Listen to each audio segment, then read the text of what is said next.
Bonjour, bienvenue dans cette deuxième vidéo d'Édifice.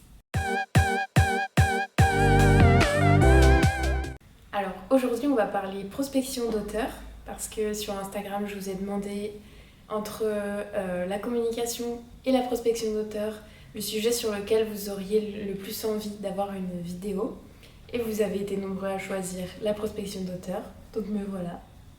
Alors pour commencer, la prospection d'auteur, qu'est-ce que c'est ? Alors, finalement, la prospection d'auteur, c'est juste de trouver des auteurs. Et prospecter, c'est vraiment faire une recherche active dans le but d'obtenir quelque chose. Et là, la prospection d'auteur, comme vous l'entendez certainement, le but c'est de trouver des auteurs à éditer chez Édifice. Et pourquoi est-ce que moi je dois faire de la prospection d'auteur ? C'est très simple, c'est parce que les grandes maisons d'édition, elles reçoivent les projets BD des auteurs qui ont envie de se faire publier dans des grandes maisons. Elles n'ont pas besoin de rechercher elles-mêmes les auteurs puisque les auteurs viennent directement à elles.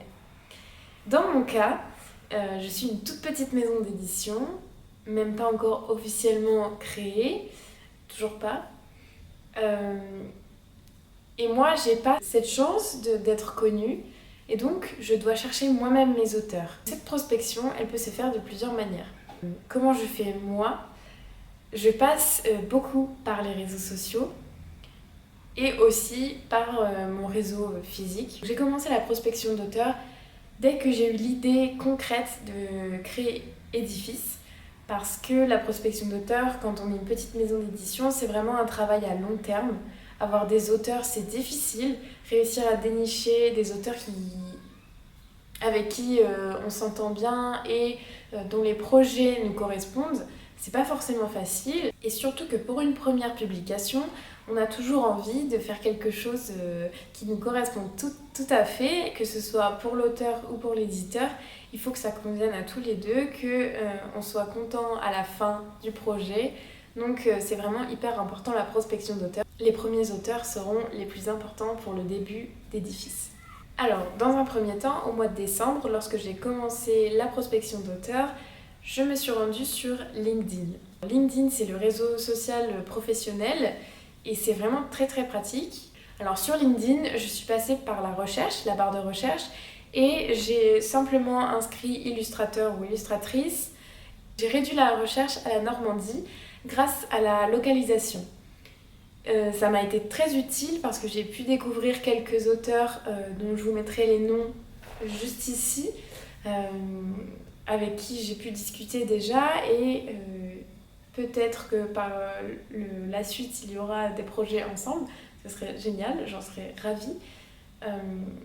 Mais bon, en attendant, voici un peu ce que j'ai trouvé sur LinkedIn. Lorsque je trouve des auteurs, j'essaye de trouver aussi leur Instagram parce que sur LinkedIn, il n'y a pas forcément beaucoup de contenu visuel. C'est pas facile de se rendre compte du travail qu'il y a et de si le style graphique correspond avec ce que j'aime moi et ce que je pense qui sera vendu sur Édifice. Je trouve en général leur Instagram. Si je les trouve pas, et tant pis, j'essaye quand même de rentrer en contact avec eux et demande à ce qu'on soit liés sur LinkedIn. Et je leur envoie un message avec une petite présentation très succincte et je leur demande s'ils ont envie d'en savoir un petit peu plus sur Édifice. Si c'est le cas, tant mieux. Et là, je continue à faire une petite discussion, on commence à discuter du concept de la maison et je leur glisse gentiment que si jamais ils ont un projet BD, qu'ils n'hésitent pas à me contacter et que mes mails sont ouverts. Voilà sur LinkedIn comment je procède. C'est un peu pareil sur Instagram, mais je trouve que sur LinkedIn, il y a ce voile un peu formel qu'on est obligé de se mettre.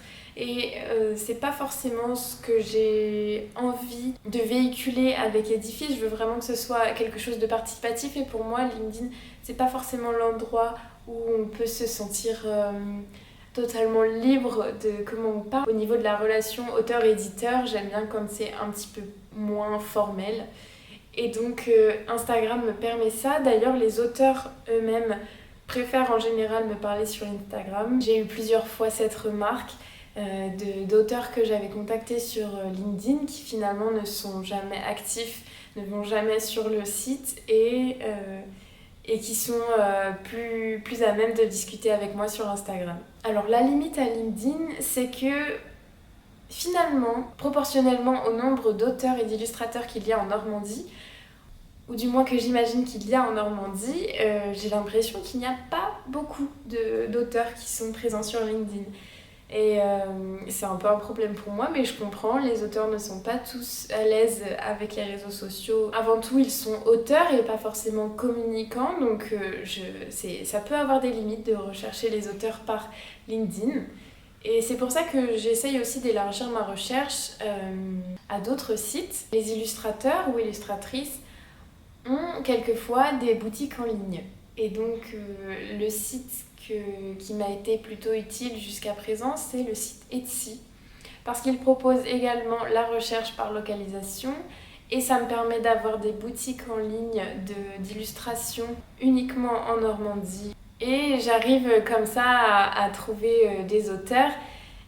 J'essaye de remonter sur leur Instagram. C'est un petit peu un travail de fouine, mais j'aime bien faire ça. Ça me permet d'ailleurs de faire de jolies rencontres. J'avais trouvé la boutique en ligne de Chloé et je suis remontée à son Instagram. On a pu discuter un petit peu d'Édifice et de son travail à elle. Donc voilà, c'était super cool. Et voilà en gros les plateformes que j'utilise sur les réseaux sociaux pour essayer de trouver mes auteurs. Alors après, j'ai pas forcément reçu des centaines de projets BD pour le moment. D'ailleurs, je peux vous dire que le premier projet que j'ai reçu, c'était une personne qui m'a contactée sur Instagram. Alors je m'étais dit, waouh, quelqu'un m'a trouvé et me contacte pour m'envoyer son projet. C'est génial, j'étais hyper contente. Et en fait, j'ai reçu un projet, c'était un recueil de poésie. C'est pas vraiment ce que j'ai dans l'idée d'éditer, mais bon, pourquoi pas, écoutez.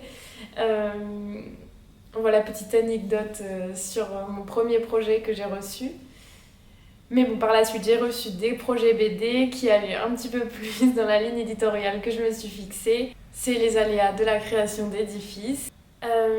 Et ensuite, je voulais vous parler du réseau physique parce que celui-là, il fonctionne très bien aussi. Le bouche à oreille, c'est vraiment super.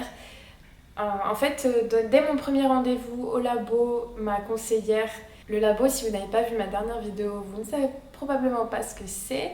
Je vous invite à aller la voir. Et donc, lors de mon premier rendez-vous au labo, ma conseillère a directement pensé à un auteur auto-édité au Havre qui s'appelle Jérôme. Et elle m'a mise en relation avec lui. Et je vous montre un peu ce qu'il produit. Je vous invite à aller voir ce qu'il a déjà auto-édité, donc les aventures de vol, dont vous allez pouvoir avoir des paysages architecturaux du Havre qui sont absolument dingues. Donc Jérôme, je l'ai rencontré, on s'entend très bien et il suit beaucoup les aventures d'Édifice, donc ça me fait très plaisir. Si jamais on arrive à travailler ensemble par la suite pour Édifice, ce serait génial. Voilà, pour le réseau un peu physique, il faut toujours essayer de l'exploiter. Alors ça peut paraître dur quand je dis exploiter, mais il faut essayer de profiter de chaque opportunité pour parler de son projet. Et on ne sait pas, peut-être que la personne avec qui vous êtes en train de discuter connaît quelqu'un, qui connaît quelqu'un, qui connaît quelqu'un, qui fait du dessin, de l'illustration, qui est auteur. Voilà, donc toujours essayer de profiter de toutes les occasions pour discuter de son projet et ça peut ramener du monde et des auteurs. Et donc, vous faites de la prospection d'auteurs sans même vous en rendre compte. Voilà un peu ce que je pouvais vous dire sur la prospection d'auteurs. Alors c'est toujours un travail, comme je vous l'ai dit, qui se fait sur le long terme.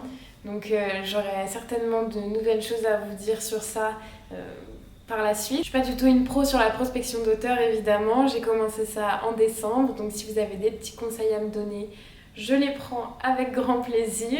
Et surtout, si vous connaissez quelqu'un qui connaît quelqu'un qui connaît quelqu'un qui fait de l'illustration, de la BD ou qui est auteur, qui a un projet BD, vous pouvez lui parler d'Édifice et le renvoyer vers moi. Je l'accueille avec grand plaisir. Et du coup, je vous dis à très bientôt pour une prochaine vidéo sur Édifice. Et d'ici là, portez-vous bien.